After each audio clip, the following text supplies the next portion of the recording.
క్రీస్తు యేసునందు దేవుని పిల్లలైన మీకందరికీ కృపయు సమాధానములు మెండుగా కలుగునుగాక. ఈ ఉదయం కొరకు ప్రభువు అనుగ్రహించిన తన జీవపు వాక్కు 121వ సంకీర్తన 8వ చరణం. ఇది మొదలుకొని నిరంతరము నీ రాకపోకలందు యెహోవా నిన్ను కాపాడును.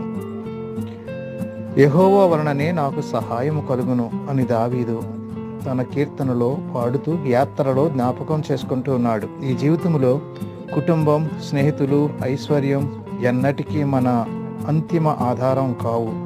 మన శారీరక, ఆధ్యాత్మిక అవసరాలు తీరే ఏకైక మూలాధారం దేవుని దగ్గరే ఉంది. దేవుడే అయ్యున్నాడు. మనం హృదయపూర్వకంగా ఆయనలోనే నమ్మకముంచి సమయోచితమైన సహాయం కొరకు ఆయన కృప కోసం వెదకాలి. అలా వెదికినప్పుడు మనకు ఏ సహాయం కావాలన్నా ఆదరణ, ఆలోచన, బలం అన్నీ